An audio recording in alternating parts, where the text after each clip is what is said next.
Good Thursday morning, everyone, and welcome into today's daily Bible reading, for July the 13th. Today, we are beginning a read through the book of Ruth, which is going to be the calm after the storm that was the book of the Judges. The transition from the Judges story into Ruth's story, it is because we are moving from one book or one writing to the next book or writing, you might be tempted to just completely erase everything that you have thought about from what was previously in the Judges. And yet, as we read here in Judges chapter 1 and verse number 1, we are reminded and told and informed that this story of Ruth takes place during the time of the Judges. So immediately, as we begin reading that, we're probably thinking, oh, well, this is not going to go very well. There's no way anything good's going to come from this book. And for the first bit of reading, we're going to think that's probably the case. But then we're going to find faith, and it's going to come in probably from the most least expected place. And then we're going to see in chapter 2, faith from a man that very much contrasts with the faith that we've seen from men in the Judges story. So keep that in mind as we're reading through this text. Just look for the bits of faith, look where we see a lack of faith, and do a lot of contrasting with what we've seen in the Judges story. And I really think that'll help to highlight our understanding and appreciation, really, for what's found here within the book of Ruth. So let's read together here today, chapters 1 and 2 of Ruth. Two decently short chapters, so we'll knock them out together.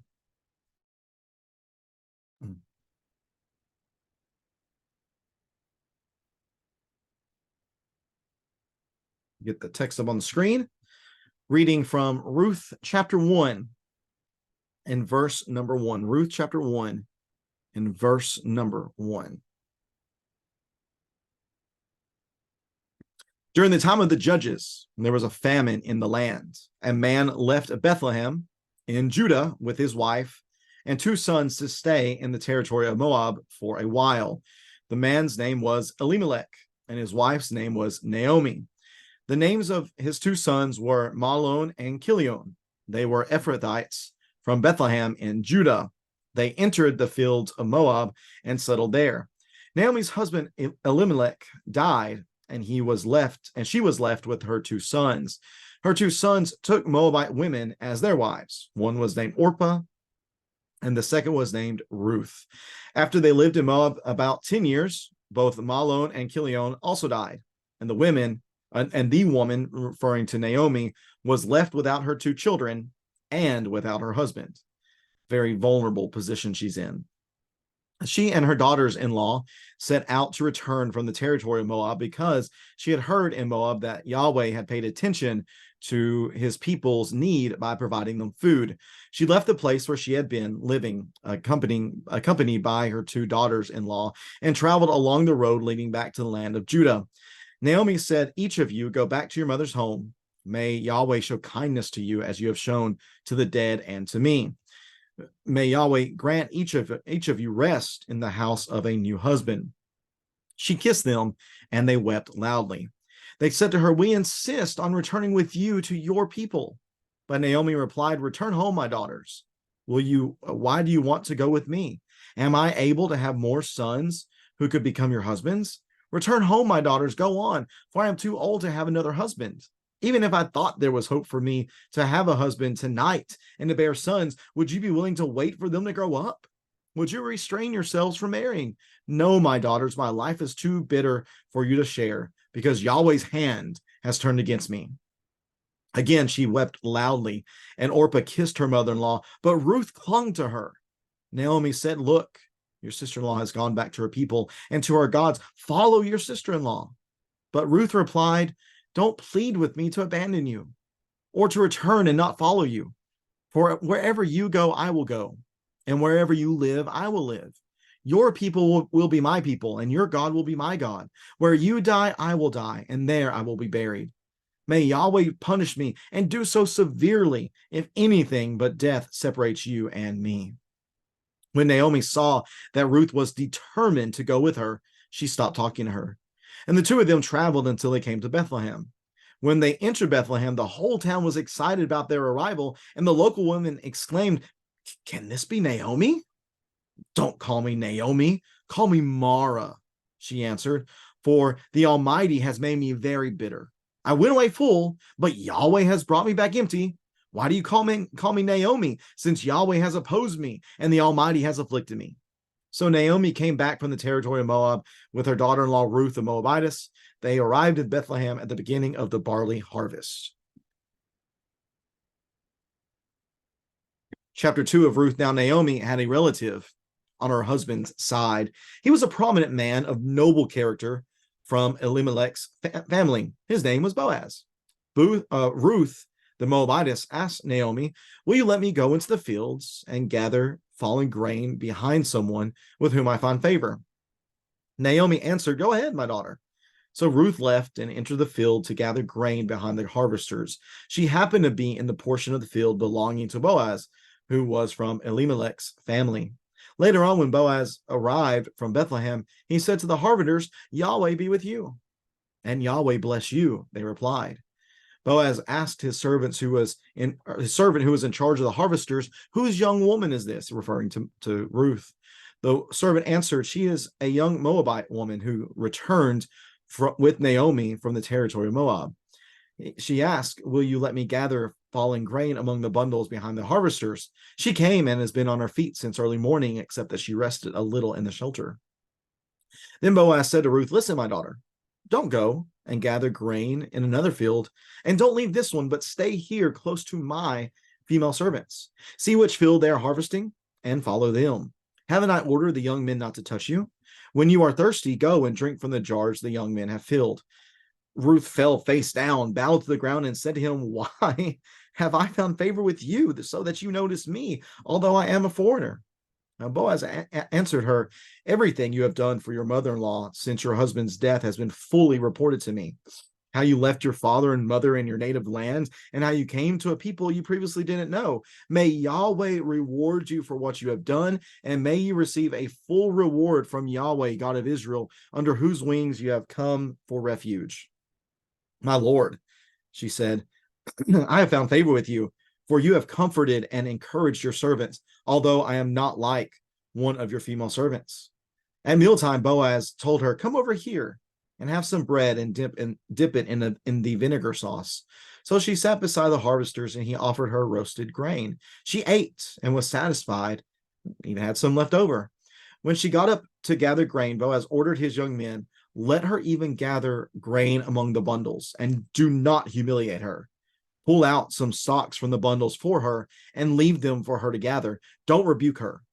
So Ruth gathered grain in the field until evening. She beat out what she had gathered, and it was about 26 quarts of barley. She picked up the grain and went into town where her mother-in-law saw what she had gleaned. She brought out what she had left over from the meal and gave it to her. Her mother-in-law said to her, where did you gather barley today, and where did you work? May Yahweh bless the man who noticed you." Ruth told her mother-in-law whom she had worked with and said, the name of the man I worked with today is Boaz. Then Naomi said to her daughter-in-law, "May Yahweh bless him, because he has not abandoned his kindness to the living or the dead." Naomi continued, "The man is a close relative. He is one of our family redeemers." Ruth the Moabitess said, "He also told me to stay with my young men until they have finished all of their harvest." So Naomi said to her daughter-in-law, Ruth, "My daughter, it is good for you to work with his female servants so that nothing will happen to you in another field." So Ruth stayed close to Boaz's female servants and gathered grain until the barley and the wheat harvest were finished. And she lived with her mother-in-law. That is Ruth chapter 1 and Ruth chapter 2. So did you catch any of the contrasts, or not even just contrast, but also some similarities between the time of the Judges and what we find here in the book of Ruth? Again, it is so important for us to recognize what time frame this is taking place in. This seems to be taking place during the time frame of the Judges stories, which, again, we think about the Judges book as a whole, it's not chronological. More than likely, what we see at the end of Judges, chapter 17 through 21, I believe it is, That doesn't mean it happened at the end of the Judges cycle or the end of the Judges stories. A lot of these stories were were lapping over one another, and it seems based upon some of the language of chapters 19 through 21 that stuff's happening probably early on in the Judges stories. So during all that time, post the conquest of Joshua, after the generation that was with Joshua had passed on, and that next generation rose up that did not know Yahweh, that did not know Yahweh's works for them and gifts toward them and kindness toward them, and that generation that rose up to worship the Baals and the Ashereths. Within that same time frame, we have this story.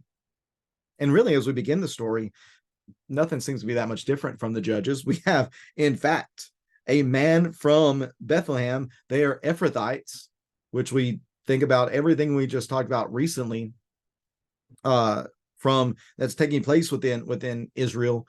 We have a man that is a Jewish man. He is an Israelite leaving the promised land and forsaking it in order to go into a foreign land, to go into Moab.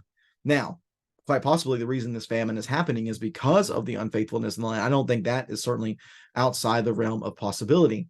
But even whether that's the case or not, he goes, Elimelech and his family goes, Naomi, his sons Mahlon and Chilion, they all go, and they're living in a foreign land instead of living in the promised land that Yahweh gave them.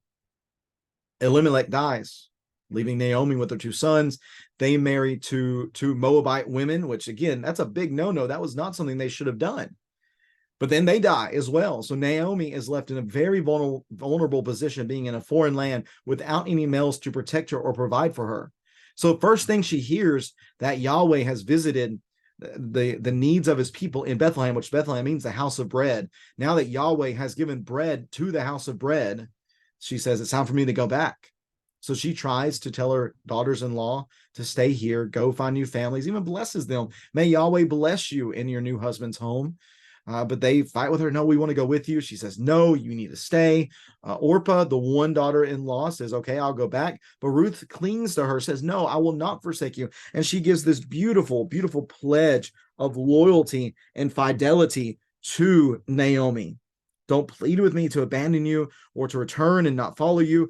For wherever you go, I will go. Wherever you live, I will live. Your people will be my people, and your God will be my God. Where you die, I will die, and there I will be buried. May Yahweh punish me severely, and may Yahweh punish me and do so severely, if anything but death separates you and me. Here is this Moabitess who is pledging herself to Naomi, not only pledging herself to Naomi, but pledging herself basically to become an Israelite, to do all the Israelite things. For Naomi's got to be her God. For even Yahweh, he is invoked within this vow. So we are beginning to see here not faith from the Israelites, but really faith from a Moabitess. You can't hardly find anyone of faith within Israel at this time. But we're finding a bit of faith outside of Israel. And that really speaks so much more to the faithlessness of Israel than anything else at this time. We see really the shame and the scars that Naomi bears from what she has endured. And really, I think a lot of her blame is misplaced. She blames Yahweh. Yahweh opposed me. He has afflicted me, all these things. And yet she doesn't realize how much God is blessing her in this moment, having put Ruth in her life and everything that Ruth is about to do to be a blessing to her. As the story progresses, we're introduced to another man. His name is Naomi, or excuse me, his name is Boaz.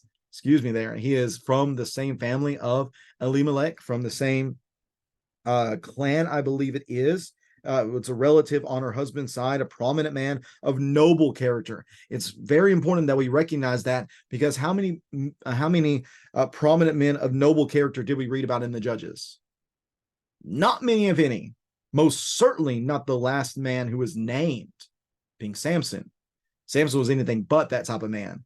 But here within Judges, we do see that there was still some faith within the men of Israel, and it comes in the form of Boaz. So Ruth is doing her best to take care of herself and her mother-in-law, because remember, they're in very vulnerable positions, not having husbands, not having any males they can depend upon in this culture. That was a very big deal. Very, very big deal. That again, just the way culture was set up at this time, you cannot have like you have today. where women are able to function and provide for themselves just like anybody else in society. Their culture is very different than ours. They're in a very vulnerable state. But Ruth's going to do everything she can to provide for her and her mother-in-law. So she goes out gleaning in the fields, taking advantage of the laws that are with the instructions that are within the law of Moses, that they were to leave some stuff for foreigners and needy people to come and pick up behind them. She takes full advantage of this. And the text says, I appreciate what the text says.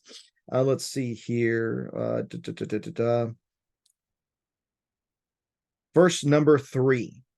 So Ruth left and entered the field to gather grain behind the harvesters, and she happened to be in the portion of land belonging to Boaz, who was from Elimelech's family. Just happened to be. Yeah, sure. Just happened to be. This is Yahweh. Yahweh is certainly at work here in bringing all this together to work out to the benefit of Ruth, this woman who is showing herself to be a woman of faith. And for this man Boaz, who has shown himself and is showing himself to be a man of faith. So Boaz comes in, shows kindness to even his servants, offers a blessing from Yahweh upon them. He inquires about Ruth, blesses her by telling his servants to care for her and provide for her, even gives her so much more than a foreigner would expect. And Ruth recognizes that. She's like, I can't believe you would treat me like this. I'm a foreigner. I'm a nobody. Why would you do this for me? Boaz says, listen, I've heard what you've done for your mother-in-law Naomi. Even though your husband died and you could have left her, you showed loyalty to her. And because of that, it is my hope and prayer that Yahweh continues to bless you as you find refuge under his wings. Really, his wings or Boaz's wings, or both. I think it's really both here. Yahweh is using Boaz to be a blessing to Ruth and vice versa. At the end of the day, after he has provided for her, not just in the fields, but also given her food to eat and drink to drink, and provided her a comfortable place, she takes home 26 quarts of barley. That's a lot of barley. A whole lot of barley. And whenever Naomi sees this, she asks what's going on. Ruth tells her the whole story. And Naomi says, may Yahweh bless him because he has not abandoned his kindness to the living or the dead. And Naomi continued, the man is a close relative. He is one of our family redeemers. So we are given some insight here that there might be something going on here, because if we've been reading our Bible as we've been doing this year, we might remember the subject of levirate marriage, and that there is the possibility of a family redeemer carrying on the lineage in the name of someone else. So maybe that's something that could take place here. Naomi encourages her to stay with Ruth. Encourages Ruth to stay with Boaz, to not leave his fields, to remain there. And of course, why? It's not exactly a great place in Israel at this time. We saw at the end of Israel how women are misused and abused, mistreated in horrible ways, absolutely terrible ways. So stay with him, Ruth. Stay within his care. Let him protect you. And in doing so as well, they're going to spend some more time together. And we're going to see how that story is going to progress as we get into chapters 3 and chapter 4. I appreciate you tuning into this reading today as we're getting into a shift in scene during this time in Israel's history. Again, thinking about the judges, everyone just seems so wicked. Everyone seems so depraved. There is no loyalty in the land toward Yahweh whatsoever. Yet we get in here in Ruth and we meet a couple people who have faith. Ruth definitely shows some faith. Boaz certainly shows faith in being a truly redeeming character. He is someone who has noble character, who lives according to the ways of Yahweh. And that's going to work out great for both of them. So I hope that we'll continue to see that as we progress our way through the story. Maybe you want to do a little bit more study into Ruth. You can actually go to the website. I preached through Ruth a couple years ago. I think it was the December after we moved here. Did 4 lessons there in Ruth. If you want to do a deep dive in Ruth, you can go to our website, loudoncoc.org, LOUDONCOC.org. Go to the audio files page, go down to sermons, and you can search the series. It's a Ruth series. I think it's from 2021 is where you'll find that if you'd like to do some further study or listening on the text of Ruth. But we'll be reading chapters 3 and 4 tomorrow to see how this story ends up. It's looking good. And yet we're thinking, again, we probably have a little PTSD from Judges, don't we? We're thinking, if it looks good, it's probably too good to be true. So things are looking pretty good right here. Are they too good to be true? Or is there faith in Israel still during the time of the Judges? we'll see that as we continue reading tomorrow in Ruth chapter 3 and 4. Hope you'll tune in for that. Today is Olivia's birthday, so very happy birthday to Miss Olivia. Turns the big 7 today. Hope she has a great day, and we certainly proud of her as my daughter. Really appreciate so much the church family that we have here, and for the family that she has, and the way that y'all are a blessing to us. And I hope that we certainly are a blessing to everyone else as well. Again, have a great rest of your Thursday, everyone. God bless you, and we'll see you again tomorrow as we keep reading through the hopeful and positive story that is the book of Ruth. Hope to see you then.